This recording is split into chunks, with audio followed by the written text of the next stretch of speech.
أعوذ من الشيطان الرجيم بسم الله الرحمن الرحيم السلام عليكم ورحمة الله وبركاته.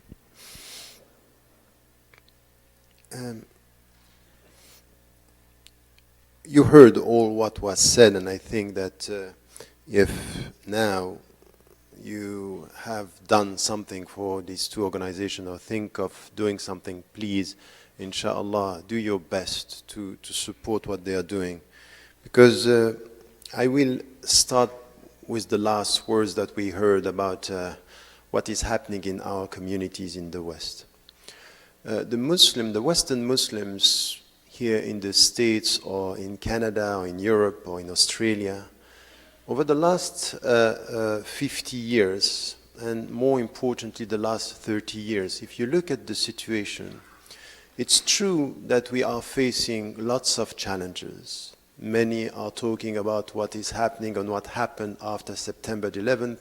In our case, in the UK, it's after 7/7, where Tony Blair said the rules of the game have changed. And it's true that things are changing.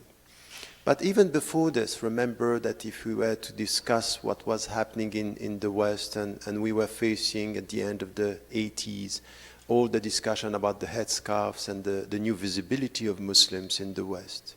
These are challenges that we have been facing, and still, after all this time, we can look at the challenges, the obstacles, and the people who are targeting the Muslims, Islamophobia. We even have, the people from the Tea Party and the neoconservative who, from the States, were saying, be careful, mind you, what is happening in Europe, it's very dangerous, because Europe is becoming Eurabia.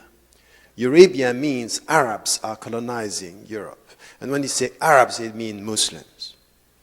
And I was thinking for a while that what was happening in Europe was not going to reach you in the States because of your tradition, an immigrant country in Canada. And then over the last few years, you have seen, in less than 6 months, in fact, through some of things that are coming, very controversial issues. You heard about the Park 51, this burning Quran Day, and all these things. And this is creating an atmosphere which is very negative. So the Tea Party and the new type of Islamophobia is everywhere. We can look at our situation by saying, we are facing people who don't like Islam, who don't like us, we are not happy with our presence. But you take just a critical distance to say, where were you and us as a community 30 years ago? And you look at what is achieved for us now. And you can see that all what we are talking about, these organizations, something which is very important, even with this mosque, with cultural centers, with organizations, this is something which is a very important step for us, which is the institutionalization of the Muslim presence in the West. Institutionalization of our presence means that, in fact, we now are understanding that we cannot go just by informal commitment and just being involved here and there and think that things are going to change. No, we need institutions, we need organizations, we need mosques, we need leaders, we need experts on many fields, and this, alhamdulillah, is happening. You have to be positive about that. Don't look only at our problems, because all these are challenges. By the way, we should know this. We should know that what is said, and the hadith is clear. It's just, if you are loved by Allah, He's testing you. You think that it's enough to say, no, the tests that we are facing are good for us. In fact, they are good for us. They think that they are attacking and they are building. What they think they are doing to us is giving us strength, if only we understand what it means, the very meaning of life. And the very meaning of life is, you are not going to be welcomed by all.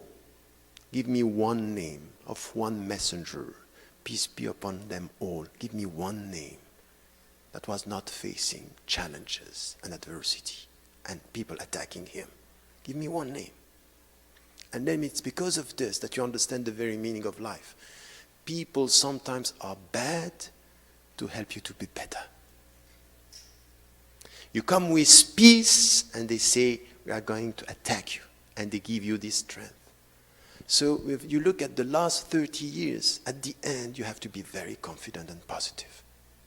It doesn't mean that this confidence is to just sit down and wait for things to happen. Because if now it's at the level it is, it's because we have people who came before us.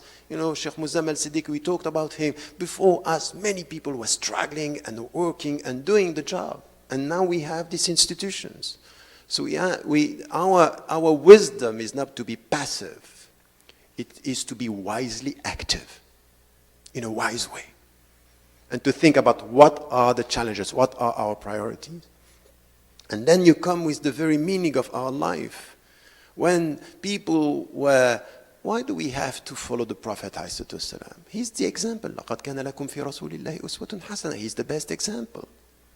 قال إنما أنا بشر مثلكم. This is what is said in the Quran. I am just a human being like you. When it comes from Allah, we follow. When it comes from the Prophet ﷺ, even the Sahaba, the companions, were asking, is it coming from you or is it coming from God? If it's coming from God, it's somewhat ta'ah. We listen and but if it's coming from you, we are thinking. We need to get involved. And you know what happened in Badr? That someone came to the Prophet ﷺ and said, is it a revelation or is it your opinion? I said, this is my opinion. So you might have there is another way. Meaning what? A community is following leaders, but not blindly.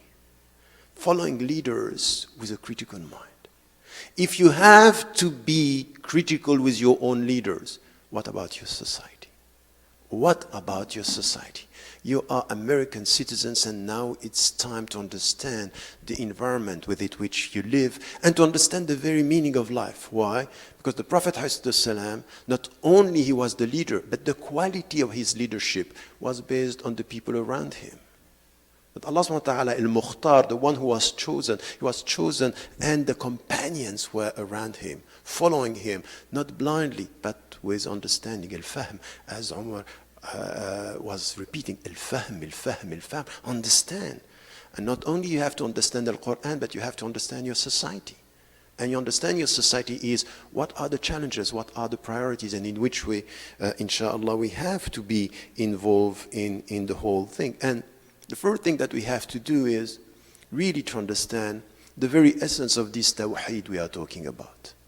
You know, we have been repeating Allahu Akbar. I say Allahu Akbar. You say Allahu Akbar, but think about what you are saying. What are you saying when you are saying this? What you are saying is that there is something that you can't accept. It's part of your faith that you associate anyone to Allah. So that you don't, Tawheed is the oneness of God.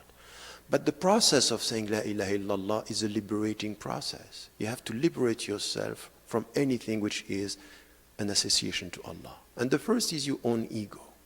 There is something which is the first sin in Islam. It's not to deny God. It's after denying, of course, this is al-kufr al-akbar. But when you are Muslim, is al-kibriya, is this ego. Ana khayrun minhu. This is Iblis. So we have to learn, and this is our spirituality, to be humble with Allah, humble with human being. Humility is central in our struggle.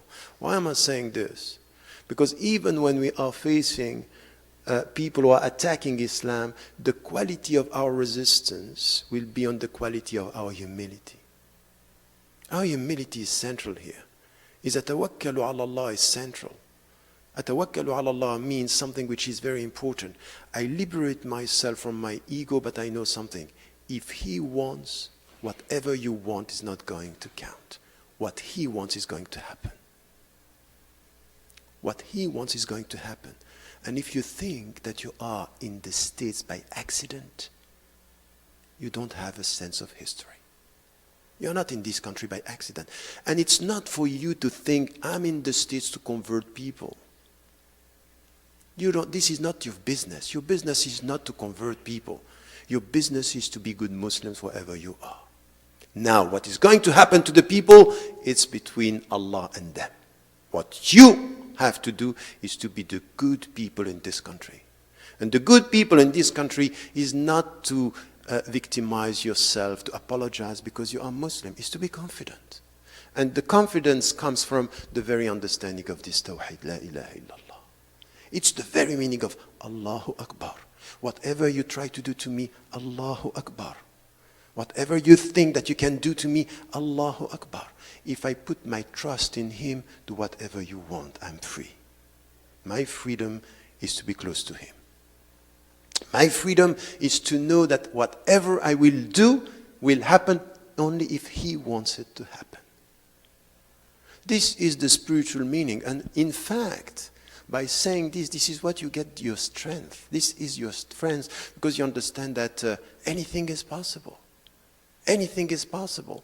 And you see sometimes that you thought that things cannot happen, and they are happening in the world. So who among the people who are working for Muslim organizations and for the Muslim community 30 years ago would have thought that the mosques are now full of people and young people? You know, because while you are frightening some people is the number and the level and the type of people who are coming in your mosques. Very young people. And you know what? Something which is very impressive is that in fact the statistics are showing that the people who are coming back to Islam and are much more practicing Muslims are the more educated. You know the theory in the West? You come to God when you have nothing. No money, no education. It's exactly the opposite that is happening within our community. The more you are educated and the more you come. The statistics are just showing that education is coming with more understanding and more understanding with deeper faith. So alhamdulillah, these are good news for us. So we need to get this. Why do we have to get this? Because this is the way you have to be equipped when it comes to the struggle. Because at the end of the day, we should understand when you say Allahu Akbar wa la ilaha illallah and you want to spread peace, ifshu salam. Ifshu salam bainakum, meaning spread peace among yourself and spread peace for the humanity. You are here to spread peace. But when you come with this message, you know that you will have enemies. That you will have people, they don't like what you are doing. You have people counting how many Muslims you are. We have this. And we have people, they all think in money and power. We know that this is going to happen. And it happened with the Prophet ﷺ. He knows this. He knew this, and we know this. And he knew that, and still, when he was facing the enemy, he was always thinking about strategies. You know, when they left Mecca to Medina, it took him 2 years, almost 2 years to plan. It's not something that is coming, La ilaha illallah, natawakkul ala Allah, and we go. No, we think about what we are doing. And he took 2 years to prepare himself with the community to leave Mecca and to be able to reach Medina. It means that we have to think, and by doing this, he was studying his own culture, the people. He used someone who knew how to go to use a strategy to divert the attention of his own people in order to reach there. So he was thinking in strategic terms. And for us, this is where we are now. It's not only enough to be good American citizens. You need to understand what are the challenges and who you are facing in this. By starting with your own self. You know, where you are the more powerful, if not when you are idealizing yourself. And this is why we have a problem with history today, Muslims. We don't learn from history, and we don't study history. Even with our own history in Islam. In our own history, very often we come back to the beginning and we idealize the time of the Prophet ﷺ. Of course, this was a great society, a great community. But do you think that the Prophet ﷺ was not facing the weaknesses of the companions, some of the companions, and some of the people around him? Do you think that the Prophet ﷺ was not facing this? Of course, we have stories where he had to face his own people. Abu Bakr as-Siddiq and Umar, they were fighting and they were disagreeing on many things. And the Prophet ﷺ was the one who was using the qualities of each. He was dealing with human beings. So we should not idealize the past. We should study the past. And we have in our history as Muslims, we have a great religion, but not all the Muslims were good. You know that in some Muslim societies, sometimes we were asking people of other faiths to show and to be visibly visible in the way they were dressing. It happened in history. It happened that some Muslims were dealing with slavery. It happened. And we don't have to apologize. This is not Islam. These are the bad behavior of some Muslims. And we are going to be very strong in the way we deal with our religion when we acknowledge the fact that some Muslims are acting wrong and badly, and some Muslims were the dignity of our community because they resisted that. They resisted this. And when you look at our own history in these terms, in this vision, this is why you come to the others, and you come to the others with a sense of humility. Never, never idealize Muslims. Whatever is your position in history, you worship Allah, and you worship and you take the Prophet ﷺ as the best example, but we don't idealize Muslims. Muslims are here to be, even the scholars, even the great scholars of our time were saying, when I'm right, follow me. If I'm wrong, correct me. Our scholars are saying this. For us today to idealize the past and not to have a critical mind with our own history, why is it important to be critical with our own self? Because you get something which is at the beginning of our journey as Muslims, which is humility. That we look at ourselves, and you know when you look at yourself that you are not perfect, that there are lots of things that the people around you don't know, and you are not good. They are not good. And this is why the Prophet ﷺ, when he was asked about the sin, the perception is, the sin is what is inside you. Something that is inside you and you don't like people to see it. Is there someone in this mosque who is not experiencing this? That you know that it's in your heart and you don't want someone to know it? And this is rahmatullah. Rahmatullah, the mercy of Allah is that you know what is bad and you are happy that the one just near to you don't see it or doesn't see it. Even your wife, even your husband. And this is the perception of why Allah subhanahu wa ta'ala. But when you look at yourself, how are you going to get compassion? Why are you compassionate towards people? Why, when the Prophet ﷺ was responding to one of the companions saying, Ruhama, that هذه الرحمة, and we have in the Quran, Ruhama baynahum. How do you get this compassion? You think that just you look at someone and you be compassionate? No.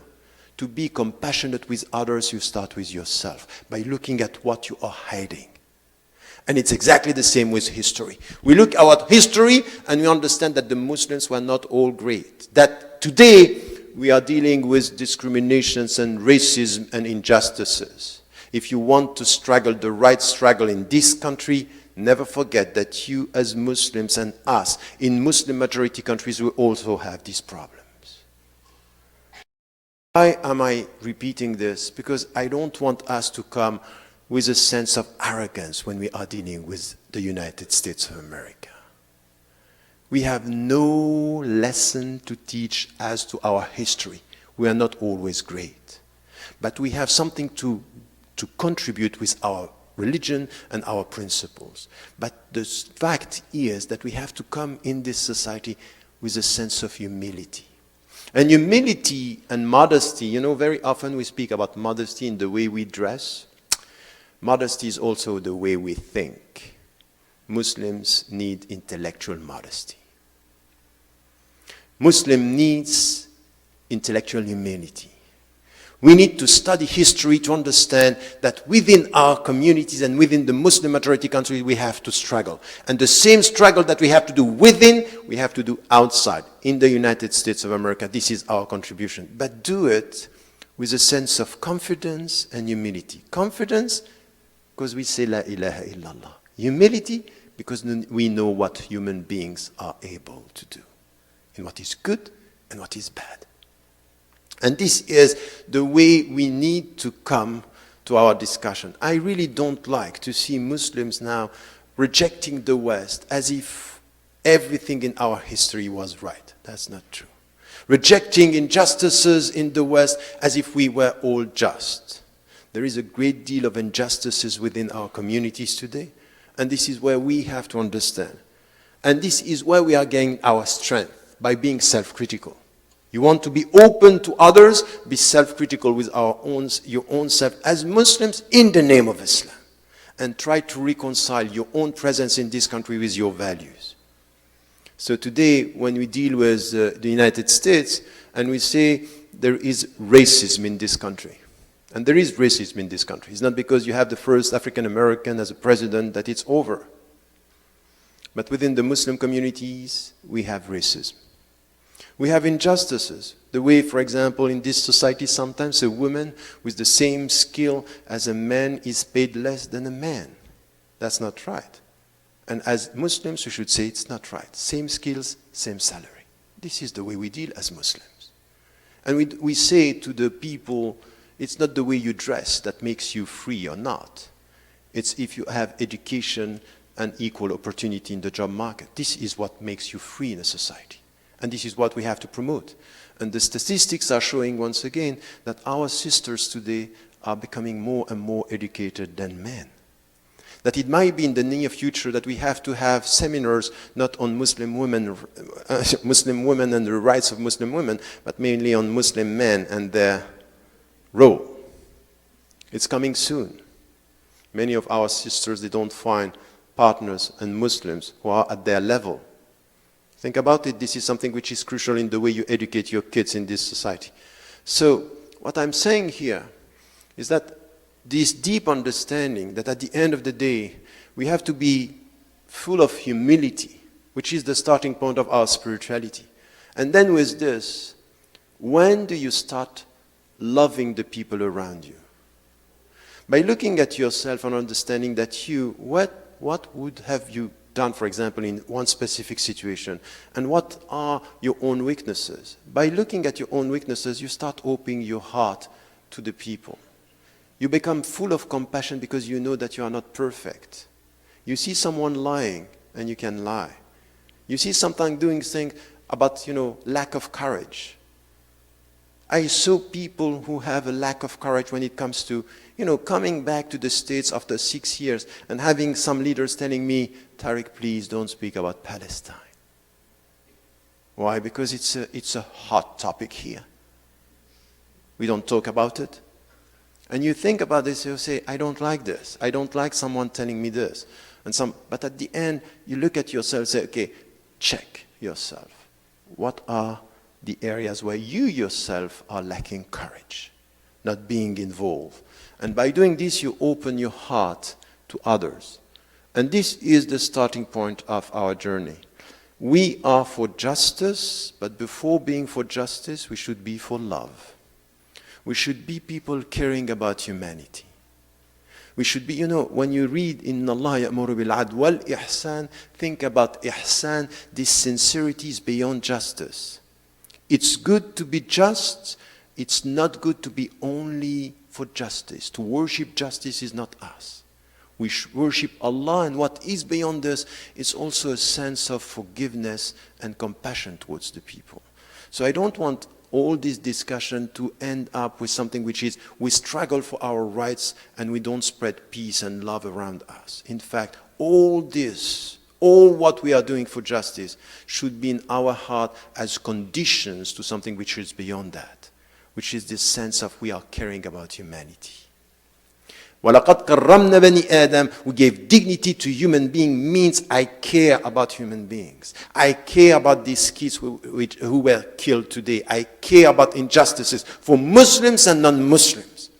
And now Muslims are victims of discrimination. What is said, we have people who are in jail 5 years, solitary confinement. Nothing is just making them crazy. This is torture in a society where we are told this is the greatest democracy in the world. That's fine. But as people of conscience, people acting with this intellectual humility, that we look at our own history and we know how many mistakes were done in our name, we're going to struggle for what is right in this country. Not as arrogant citizens, but as serving and caring citizens. This is the message of Islam. And when we come to the verses that were recited before, كُونُوا قَوَّامِينَ لِلَّهِ شُهَدَاءَ بِالْقِسْطِ. You have to stand for Allah as witnesses of what is right. وَلَا يَجْرِمَنَّكُمْ شَنَآنُ قَوْمٍ عَلَىٰ أَلَّا تَعْدِلُوا. Even the hatred, and look at this verse. Even the hatred that you can have towards people should not lead you towards injustice. What does it mean? It means master your emotion and come with the principles. Master your emotions.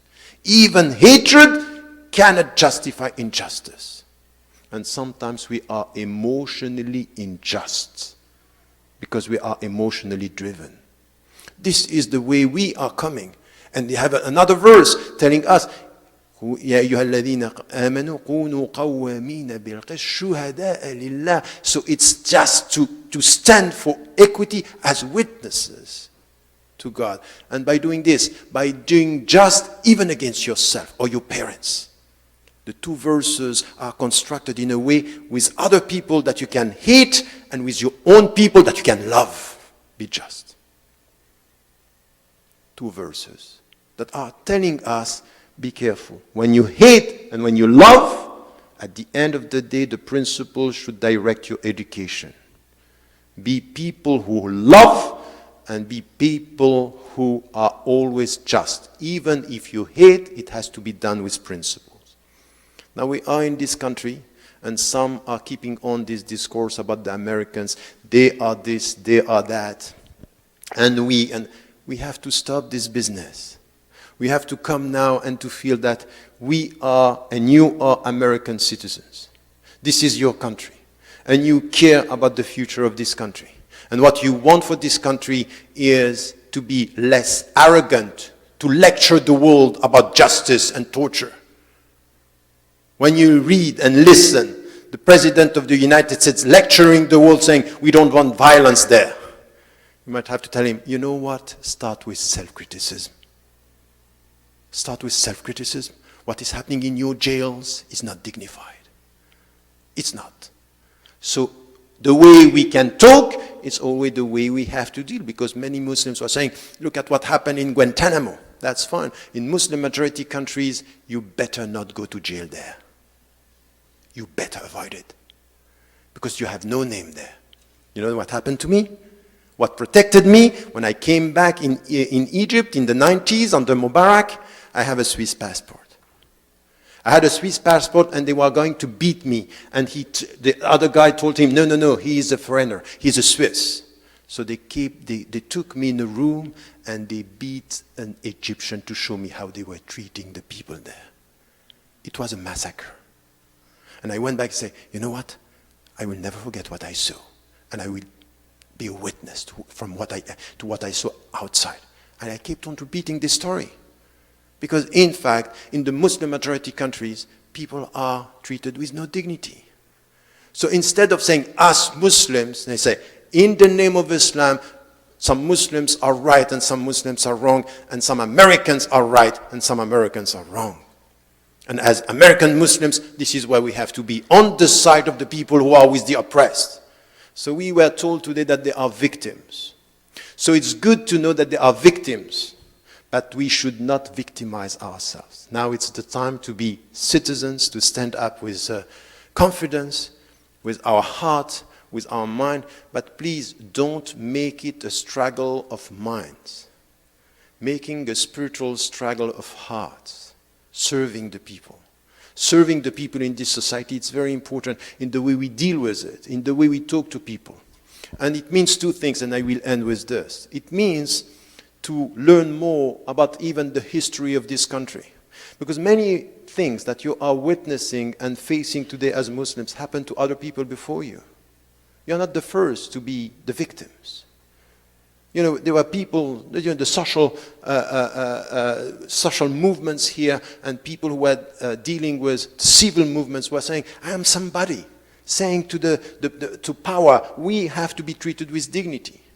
And even if you read the story of Malcolm X, you can understand where he was coming from. So all this has to be studied also, not to make ourselves as if we were not in touch with the reality, with a specific history and the way we have to deal with that. Just 2 points that I wanted to end with. So,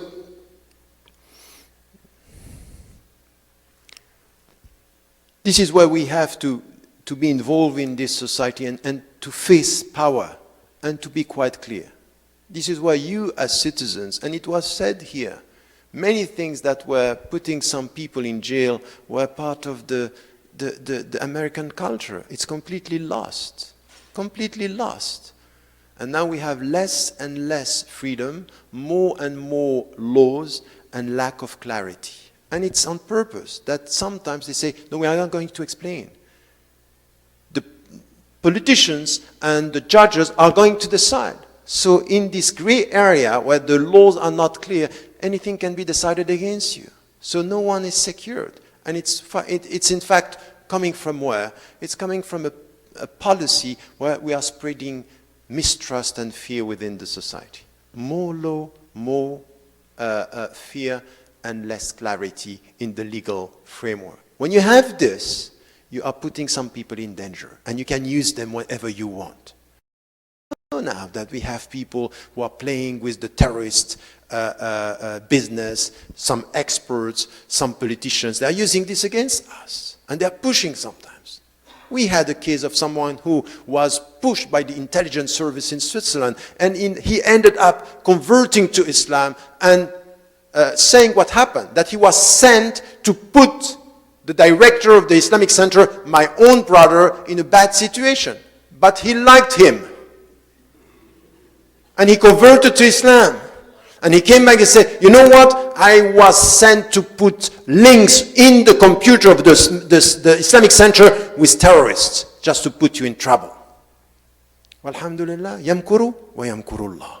Wallahu khairun makirin. So sometimes it happens, and then they can play with this, and sometimes it's not. For us, it's to be consistent. You know that we are facing people who are ready to anything.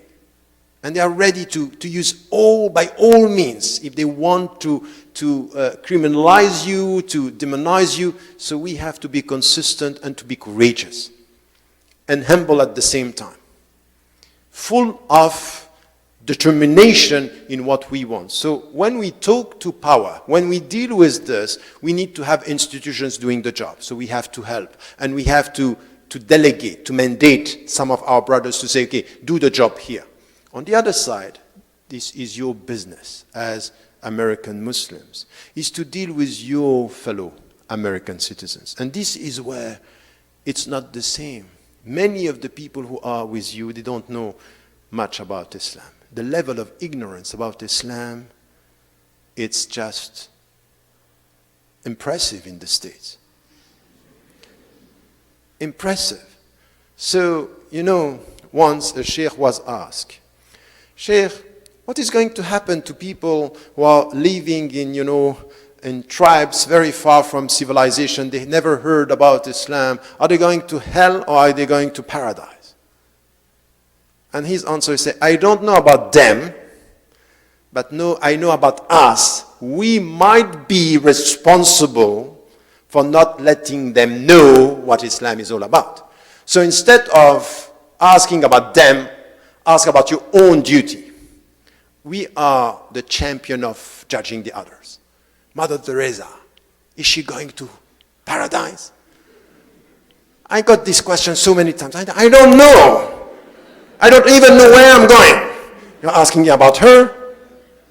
And say they want to take literally the verse, Inna Dina Inda Allah Islam, tell me she's in hell. I say, stop it. This is not of your business. This is between Allah and her.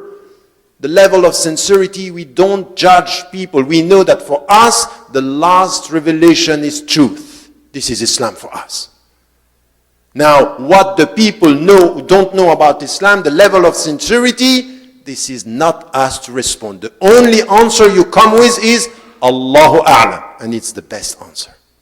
Now come to yourself and ask yourself about now the Americans who don't know about Islam. What are you doing in this society? Are you coming and saying and playing the victim, saying they don't like us, or are you playing your role to be the witness, to be witnesses in this society. And you know, you have populists now. The danger of our democracies is very much about these new populists, the Tea Party and the neoconservative. They are saying, look at all these Muslims now, they are much more visible. The colors are visible, the dresses are visible, and they pray in the streets, and they have more mosques. Your visibility is used as the sign of invasion or threat. And we are building an atmosphere. You know, the one who was behind the Sharia bill was saying, even if it fails, it's a success. Why? Because we created the controversy. So you can respond to these people with a new type of visibility.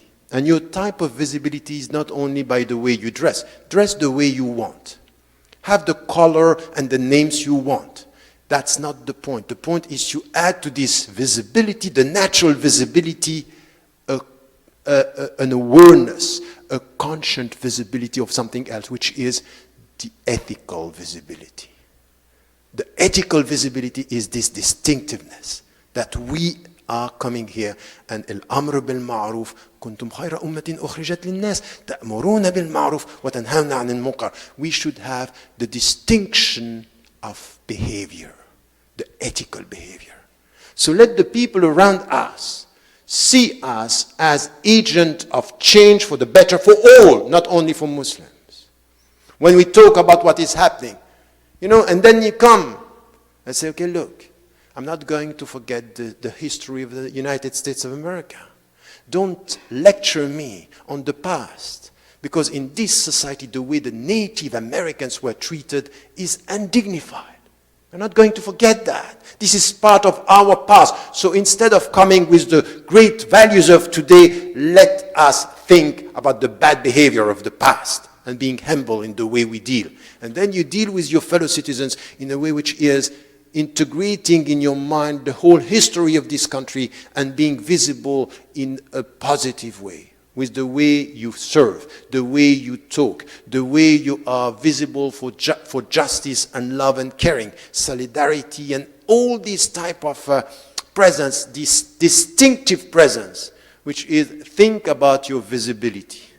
Are you visible because of your name? Are you visible because of your color? Are you visible because of your dress, or are you visible because of your behavior?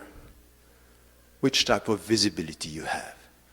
And if you understand Islam, you say that the most important thing is you are going to be so visible with your behavior that people are going to forget about the other natural visible signs. They will accept them because of your behavior. They will forget about the mosque and the minarets because they see Muslims going out of the minarets, out of the mosque with the good behavior, serving the people. The more you serve, the more the other signs are going to disappear. But the more you are perceived as a problem, the more they are going to talk about the minarets, they are going to talk about your names and about your headscarves. It's our responsibility. So what I'm saying here is that Islamophobia is not our responsibility, but our invisible ethical presence could make it our responsibility if we don't know how to deal with our people. And part of this is to be clear in the way we serve the people and in the way we will not let no one in this country mistreat us and show us disrespect. You have to be respected. And start by respecting yourself. I serve, I love, I care, but if you act against my right, you are going to find me. I'm here. I'm not going to let you do that. I have institutions, I have a word, I learn English to respond to your insult. And if you are ignorant, I'm going to ignore you. But if you are having power and you are targeting me, you will find me. I'm not going to accept this. Your level of acceptance is very important. Be dignified in the way you serve and in the way you resist.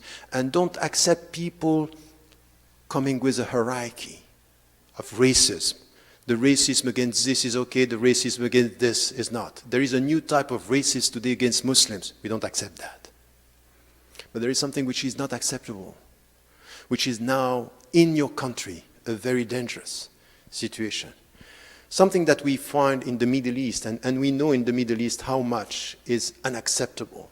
If the blood of an American is perceived as more valuable than the blood of an African and an Arab, this is the end of the dignity of this country if you accept this.